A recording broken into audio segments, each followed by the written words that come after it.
বৌমা শাশুড়ির এই ঝগড়ার প্রধান কারণ হচ্ছে জেনারেশন গ্যাপ, ঠিক কিনা? শাশুড়ি এক জেনারেশনের আর বৌমা আরেক জেনারেশনের। শাশুড়ি ভাবে একরকম, বৌমা ভাবে আরেক রকম। শাশুড়ি চায় বউর উপর খবরদারি করতে, বউ চায় শাশুড়ির উপর খবরদারি করতে। এই ডমিনেটিং এর কারণে কিলাকিলি আছে না নাই? আহা, এটা ঠিক না। আমার শাশুড়ি মায়েরা যারা আছেন, প্রথমে শাশুড়ি দিয়ে শুরু করি। আমার মাইকের আওয়াজ যে ঘরগুলোতে যায়, আমার শাশুড়ি মাদেরকে বলবো, বউদের উপর অত্যাচার করবেন না। ছেলেরে প্রশ্ন করে, তোর কাছে তোর বউ বড় না আমি বড়? আছে না নাই? এটা একটা প্রশ্ন হইল।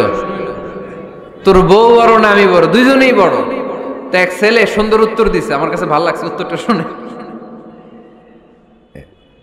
এক মা প্রশ্ন করছে, তোরে এতদিন আমি লালন পালন করে বড় করলাম, জীবন যৌবন তোর জন্য শেষ করলাম, আজকে বউ পাইয়া বউ তোর আপন হয়ে গেল?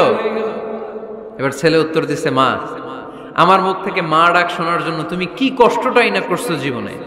10 মাস আমারে পেটে ধারণ করলা, খাইতে পারো নাই, বমি করছো, খালি ওষুধ খাইছো, তোমার পেট কেটে আমারে বের করা হয়েছে, 2 বছর আমারে দুধ খাওয়াইছো, পেশাব পায়খানা পরিষ্কার করেছো, বয়স যখন 3-4 তখন তোমার আমি মা ডাকছি। এই মা ডাকটা শোনার জন্য তুমি এত কষ্ট করছো, আর আরেকবারের মাইয়া এই ঘরে আইসাই তোমার মা ডাকা শুরু করছে।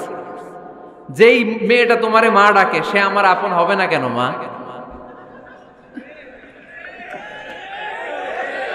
ঠিক কিনা? এই মা ডাক শোনার জন্য তুমি এত কষ্ট করলা, আমার লালন পালন করলা, 10 মাস পেটে ধরলা, পেশাব পায়খানা পরিষ্কার করলা, এরপরে মা ডাক শুনতে পারছে। আর আরেকবারের মেয়ে জানা নাই চিনা নাই এসেই তোমার ডাকা শুরু করছে মা। তো যে আমার মারে মা ডাকে তার স্থান তো আমার কলিজায়, ঠিক কিনা? শাশুড়ি আম্মারা যারা আছেন, প্লিজ বৌমাদেরকে কষ্ট দিয়েন না। অনেক শাশুড়ি আছে পান থেকে চুন খসলে রেগে যায়, পদে পদে স্ত্রীর ভুল ধরে, বউয়ের ভুল ধরে, আছে না নাই? এটা করবেন না। সে তো নতুন, আপনার অনেক এক্সপিরিয়েন্স হতে তার সময় লাগবে, তাকে সময় দিন, তাকে ভালোবাসুন, ঠিক কিনা?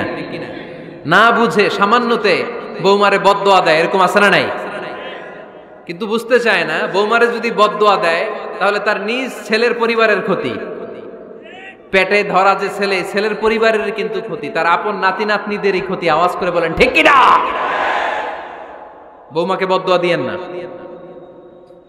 বৌমাকে নিজের মেয়ের মতো দেখবেন। সমাধান আমি দিচ্ছি, কেমন দেখতে হবে? নিজের মেয়ের মতো। নিজের মেয়ে সকালে ঘুম থেকে ওঠে 11টা, ওইটা সমস্যা নাই। বৌমা কেন উঠলো না, ওইখানেই ঝামেলা, আছে না নাই? মেহেরবানি করে আপনার বৌমাকে আপনার নিজের মেয়ের মতো দেখেন। নিজের মেয়েরে যেমনি আদর করেন তাকেও অমনি আদর করেন। আপনার বৌমারে যদি আপনি কষ্ট দেন, মনে রাখবেন আপনার নিজের মেয়েটাও আরেকবারের বউ হয়ে কয়েকদিন পরে যাবে। আপনি যা যা করবেন আপনার মেয়েকেও তারা ওই রকম কষ্ট দিয়ে বাড়িতে ফিরিয়ে দিবে। চিল্লায় বলেন ঠিক কিনা? খবরদার, টিট ফর ট্যাট। ইট্টি মারলে পাটকেলটি খেতে হয়। এজন্য শাশুড়ি আম্মা জানারা যারা আছেন, বৌমার সাথে খারাপ আচরণ করবেন না মেহেরবানি করে। তাকে আপনি কষ্ট দিলে আপনার নিজের মেয়েটাও আরেক বাড়ির বৌমা হবে, সেও ওই বাড়িতে এই কষ্টগুলো ভোগ করবে। এগুলো যখন আপনি শুনবেন তখন আপনার চোখ দিয়ে পানি পড়বে কি পড়বে না? পড়বে। এবার আসেন বৌমার কথা বলি। বৌমা যারা আছেন মেহেরবানি করে, বৌমা যারা আছেন মেহেরবানি করে আপনার শাশুড়ি আম্মাকে নিজের মায়ের জায়গায় রাখবেন। আপনার বাড়ি ছেড়ে নতুন বাড়িতে আসছেন, তো এটাই তো আপনার বাড়ি। আপনার মা রেখে দিয়ে নতুন মা পাইছেন, এটাই তো আপনার মা। তো ওনাকে মায়ের জায়গায় বসাতে আপনার সমস্যাটা কোথায়? বৌমারা খেয়াল রাখবেন, আপনি আপনার শাশুড়ির সাথে যে আচরণটা করতেছেন, আপনার শেষ বয়সে আপনার ছেলের বিয়ে দেওয়ার পরে যে বৌমাটা আসবে ওই আচরণই আপনাকে ফিরিয়ে দিবে। The nature has its own return. প্রকৃতির একটা মাইর আছে, এটা শেষ মাইর, এটা শেষ খেলা। প্রকৃতির খেলা বড় খেলা। আপনি আপনার শাশুড়ির সাথে যে আচরণ করবেন, আপনার শেষ বয়সে আপনি একদিন শাশুড়ি হবেন, এটা মাথায় রাখবেন। ওই আচরণই আপনি ফিরে পাবেন। আওয়াজ করে বলতে হবে ঠিক কিনা? এজন্য 9 নাম্বার পয়েন্টস হচ্ছে মিউচুয়াল রেসপেক্ট। সবাই যেন সবাইকে ভালোবাসি। দোষ ছাড়া মানুষ নাই। সবার দোষ আছে, আমরা যেন একে অন্যের দোষ না খুঁজি। বৌমারা, আপনাদের কেন যদি আমার মাইকের আওয়াজ যায়, অল্প কিছু টেকনিক অবলম্বন করলে আপনি আপনার শাশুড়ির মন জয় করতে পারবেন। শাশুড়িরা আসলে বেশি কিছু চায় না, আগের জামানার মানুষ তো, এদেরকে ওইভাবে হাত করতে হবে। মাঝে মাঝে একটু শাশুড়ির মাথায় তেল দিয়ে দেন, চুলে তেল দিয়ে দিবেন আর কি, মাঝে মাঝে চুল আশ্রয় দিবেন, এগুলো কিন্তু খুব পছন্দ করে শাশুড়িরা। ওনার প্রেশারটা একটু মেপে দিবেন, ডায়াবেটিক্সের ওষুধটা খাইলো কিনা সময় মতো খোঁজ নিবেন, কি পছন্দ করে খেতে একটু রান্না করে দিবেন।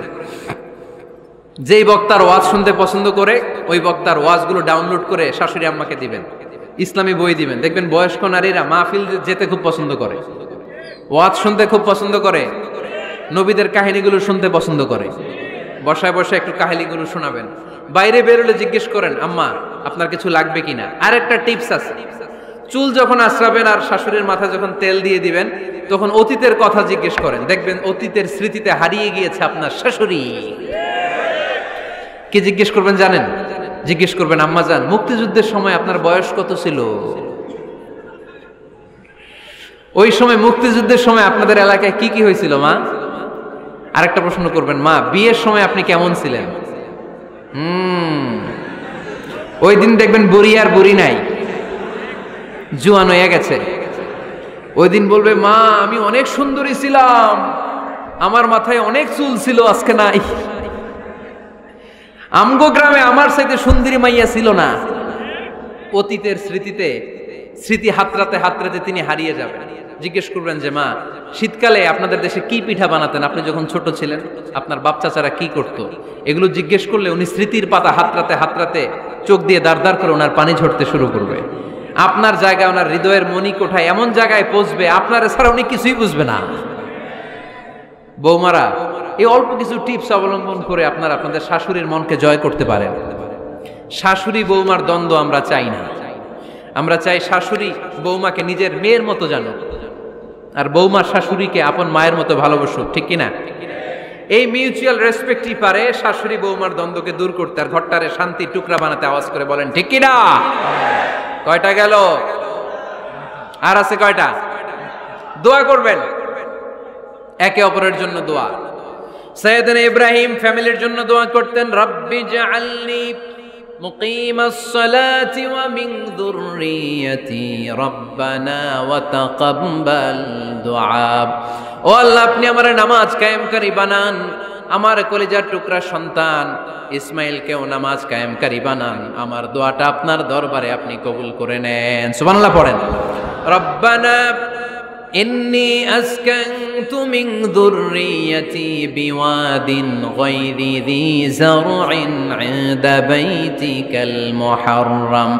ও আল্লাহ, আমার সন্তান সন্ততি, আমার ফ্যামিলিকে ধুধু মরুপ্রান্তর এই উপত্যকার মধ্যে তোমার কাবা ঘরের সামনে রেখে গেলাম, তাদেরকে তুমি নামাজ কায়েমকারী বানিয়ে দিও। গোটা বিশ্বের সব মানুষের অন্তর আমার ফ্যামিলির দিকে আল্লাহ তুমি ঝুঁকিয়ে দিও। ওয়ারযুকহুম মিনাস সামারাত, ফলমূল দিয়ে আল্লাহ তুমি তাদেরকে রিজিকের ব্যবস্থা করে দিও। তার মানে সব নবীরা তাদের পরিবারের সদস্যদের জন্য দোয়া করতেন কি করতেন না? আবার কোরআন আমাদেরকে শিখালো, রব্বানা হাব লানা মিন আজওয়াজিনা ওয়া মিন যুররিয়াতিনা কুররাতা আ'য়ুন ওয়াজআলনা লিল মুত্তাকিনা ইমামা। ও আল্লাহ, এমন নেককার সন্তান, এমন নেককার স্ত্রী আপনি আমাকে দান করেন যাদের দিকে তাকালে আমার চোখ দুইটা ঠান্ডা হয়ে যায়। চক্ষু শীতলকারী স্ত্রী দেন। বিয়ে যাদের হয় নাই, ইয়াং ছেলেরা এই দোয়াটা করবা। বিয়ের জন্য দোয়ার দরকার আছে না নাই? প্রতিদিন এই দোয়া করবা, আল্লাহ এমন স্ত্রী দেন, এমন জীবন সঙ্গিনী আপনি আমাকে দেন, এমন লাইফ পার্টনার দেন যার দিকে তাকালে আমার চোখ জুড়িয়ে যায়।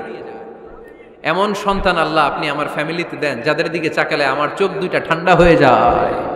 নেককার সন্তান, নেককার স্ত্রী আল্লাহর কাছে দোয়া করে চেয়ে নিতে হয়।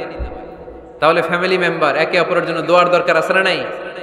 বাবা দোয়া করবে ছেলের জন্য, ছেলে করবে বাবার জন্য, মা দোয়া করবে মেয়ের জন্য, মেয়ে করবে মায়ের জন্য, ভাই করবে বোনের জন্য, বোন করবে ভাইয়ের জন্য।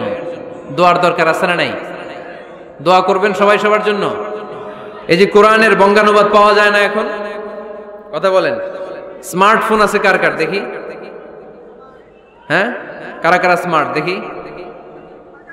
হাজার হাজার স্মার্ট, মাশাআল্লাহ। এই স্মার্টফোনের ভেতরে আল কোরআন নামে বাংলায় কোরআনের একটা অ্যাপস পাওয়া যায়। কথা বলেন, পাওয়া যায় কি যায় না? আজকে থেকে এই অ্যাপসটা ডাউনলোড করে প্রতিদিন 1 আয়াত 2 আয়াত 3 আয়াত করে পড়া শুরু করে দেন। বাঁচতে হলে পড়তে হবে, বাঁচতে হলে জানতে হবে, ঠিক কিনা? এই স্লোগান আমাদেরকে শিখায়। এই স্লোগান তো আল্লাহ, এই স্লোগান দিয়েই তো আল্লাহ কোরআন শুরু করছে, ইকরা বিসমি রাব্বিকাল্লাযী খালাক। বাঁচতে হলে জানতে হবে, বাঁচতে হলে পড়তে হবে, পড়ার কোনো বিকল্প নাই। আওয়াজ করে বলেন ঠিক কিনা? সুজানগরের ভাইয়েরা, মোবাইলের অ্যাপসের ভিতরে আমরা কোরআন রাখতে রাজি আছি তো সবাই? হাদিসের অ্যাপস ডাউনলোড করতে রাজি আছি তো? বাস রাজি আছি, ডাউনলোড করে রাইখা দেবো, আর কেউ পড়বো না নাকি? হ্যাঁ, প্রতিদিন একটা আয়াত হলেও যেন আমরা পড়ি। আল্লাহ যা বলা দরকার সব বলে দিয়ে গেছে, নতুন করে আর কিছু বলবে না। আমরা যেন পড়াশোনা করি, আমরা যেন একটা পাঠাগার বানাই। আবারও কখনো আসার সুযোগ হলে আমি জিজ্ঞেস করবো, যদি আমার মনে থাকে, যে আপনাদের পাঠাগার আছে কার কার ঘরে। সেদিন সবার হাত তুলতে হবে, এমনি পারা যাবে তো? আল্লাহ তুমি তৌফিক দাও।